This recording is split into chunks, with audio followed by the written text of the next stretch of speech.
দিয়ে স্বীকার করতেছো এক আর কাজে করতেছো আরেক, এমন মুসলমান বাংলার ঘরে ঘরে আছে না নাই? কথা বলেন না কেন ভাই? যেদিকে পানি সেদিকে ছাতা নিয়ে দৌড়াই। ও ভাই, সমাজের অবস্থা ভালো না, এই জন্য আল্লাহর জমিনে আল্লাহর দিন বাস্তবায়ন হোক এমন মুসলমান অনেক আছে যারা পাল্টি খেয়ে মুনাফিকের মতো ঘুরে। কথা বলেন না কেন ভাই?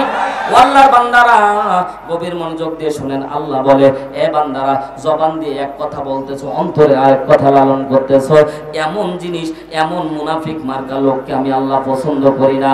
আল্লাহ রব্বুল আলামিন বলে, আমি আল্লাহ আমার পছন্দের আমল বলবো, কিন্তু পছন্দের আমল মুনাফিকরা করতে পারবে না। পছন্দের আমল যারা করবে তারা হলো ঈমানদার। জোরে বলেন সুবহানাল্লাহ। 2 নাম্বার আয়াত নাজিল করে আল্লাহ রাব্বুল আলামিন স্পষ্ট ভাবে জানায় দেয়, এ ঈমানদার বান্দারা শুনে রাখো, আল্লাহ রাব্বুল আলামিন বলছেন, লিমা কেন তাকুলুনা, তোমরা বলছো এবং বলবে, লিমা তাকুলুনা, কেন তোমরা বলছো এবং বলবে, মা লা তাফআলুন, কেন তোমরা করছো এবং করবে। কিয়ামত পর্যন্ত অনেক মানুষ আছে মুখ দিয়ে বলে এক কথা, কাজ করে আরেক কথা। কথা বলেন ঠিক কিনা? মুখ আর জবান, জবান আর অন্তর দুইটাই এক না হওয়া পর্যন্ত মুমিন দাবি করা যায় না। কথা বলেন ঠিক কিনা? আমরা মুখ দিয়ে বলি একটা, করি।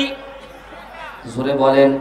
অনেক আল্লাহর বান্দা আছে, দাড়িতে কম নাই, টুপিতে কম নাই, পাগড়িতে কম নাই, পাঞ্জাবিতে কম নাই, কিন্তু গাছের গোড়া শিকড় কেটে দিয়ে আগাতে পানি ঢালে।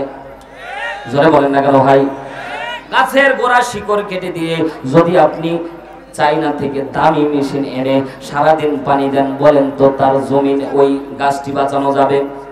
যেমনি ভাবে শিকড় কেটে দিয়ে গাছের মধ্যে সারা জীবন পানি দিলে গাছ বাঁচানো সম্ভব হবে না। আল্লাহর জমিনে আল্লাহর দিন বাস্তবায়নের কাজ যারা করবে না, আল্লাহ রব্বুল আলামিন বলেন তাদের কোনো আমল আমি আল্লাহ গ্রহণ করব না। মুসলমান ভাইরা আমার, এই জায়গায় আমরা মাথাটা নিচু করে দিয়ে পাশ কাটায়া আমরা বাইম মাছের মতো কাদার ভিতর দিয়ে সুলসুল করে চলে যাই। কথা বলেন না কেন ভাই? মুসলমান ভাইরা আমার, কথাগুলি বোঝার চেষ্টা করেন। আল্লাহ রব্বুল আলামিন 3 নম্বর আয়াত নাযিল করে জানায়া দিচ্ছেন, ও ভাই, ঘড়ির কাঁটা খুব দ্রুত বেগে চলতেছে, 9:57 বেজে গেছে। এই জন্য টাইমের দিকে লক্ষ্য করে আমি খুব দ্রুত কথাগুলি বলার চেষ্টা করতেছি।